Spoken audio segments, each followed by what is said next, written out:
today we're going to first talk about probability and statistics in quality.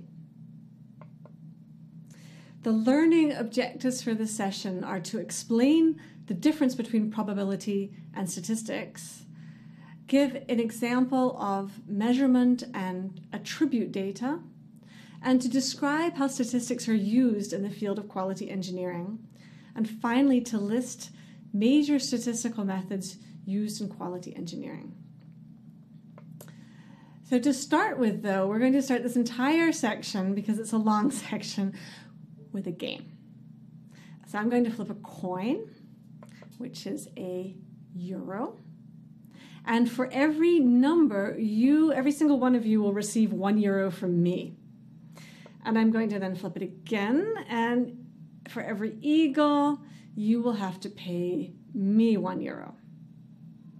So let's play, and you can tell me when you would stop the game and complain. So first toss, we get a number. So what does that mean? I have to pay every one of you €1.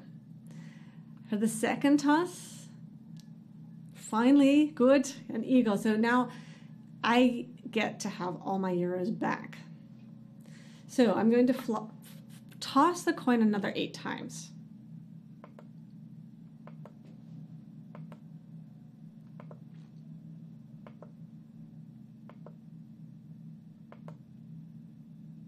Now, when did you start to complain?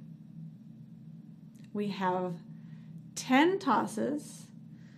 There was one time a number, and the rest of the time was an eagle, so I got lots of money back. Why are you complaining? And how can you justify your complaint considering the sample size and the relative frequency of each result? And we will look at exactly this in session 2.3. So, but in general, I would like to talk about probability and statistics. And we're going to use this slide, which came from Professor Argon Chen from National Taiwan University, who gave this lecture to our TUM class here during his visit. What is the difference between probability and statistics? So let's think of a population. This population has characteristics which follow a model. For our game, our population was the coin. It can have either the number or the eagle, so heads or tails. And we know that with a normal coin, the probability of getting a head or a tail is exactly equal. Thus, we have the model for our population. Now, we use probability to infer what we will observe if we take a measurement of our population. And in our example, it'd be if we flip the coin. Thus, probability allows us to infer something about what we would expect to observe in the population. However, when we don't know the model, we use statistics, observations, to infer what the model of our population is. For our coin game, we know that when we flip a coin, on average, half of the time we should get a number, and the other half of the time an eagle. And therefore, we use this knowledge of the model, and we expect for our 10 tosses to have about 5 numbers and about 5 eagles. That's using the knowledge of our model. In this case, the coin we know. But what did we get? We got 1 number and 9 eagles. These were the measured statistics. We also call them statistics.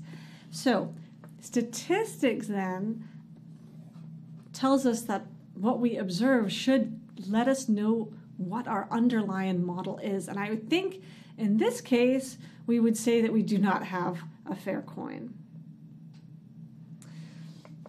Let's look at Taiwanese Big Lotto.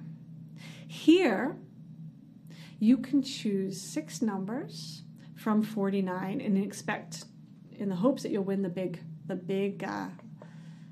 prize. So now we've got 4 gentlemen from Taiwan. They like to play the lotto. Mr. Chang chooses numbers randomly, and he never believes in any historical analysis of number appearance. Mr. Fang chooses numbers that most frequently appear in the history. Mr. Wang chooses numbers that most rarely appear in the history. And Mr. Yang chooses meaningful numbers such as the date of his birthday. Now, from these 4 gentlemen, who is correct? Let's look then at the probability of the Big Lotto game. We have 6 numbers from 49. In this lottery, what is the probability of winning the first prize? The answer is from probability theory. From the knowledge of the model, we know that this is 1 over the number of possible combinations of 49 distinct objects taking 6 at a time. So, is this answer based on probability or statistics? It's based on probability. This is our model. So we get the winning probability. We have that inferred from our model. Now, what are the assumptions behind this answer? Every number has the identical probability to be chosen independently each time.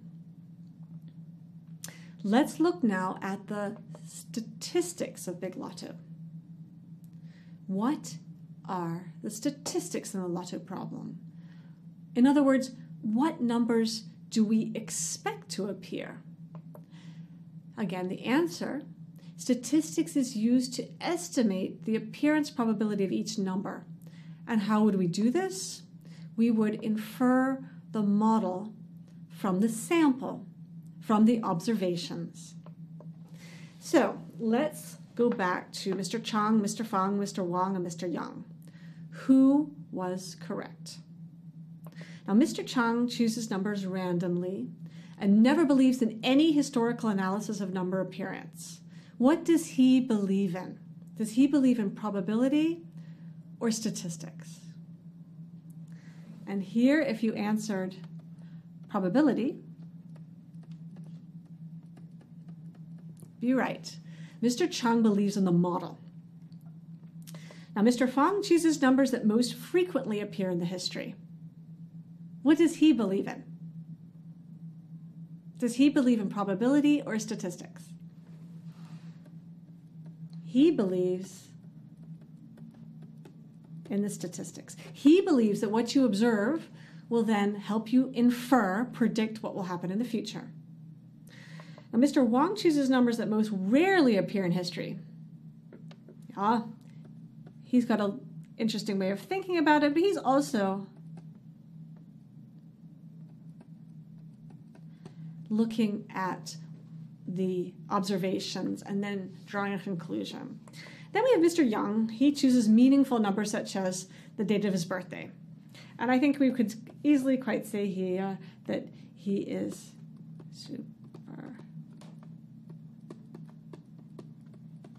he's just superstitious. You could also argue that he knows it doesn't make any difference, so he believes in the probability. Okay, one final note. As the well-known statistician George E.P. Box stated in the last century, all models are wrong, but some are useful. And in quality engineering, our models are extremely useful. So thank you very much, and we'll continue to the next section of this lecture.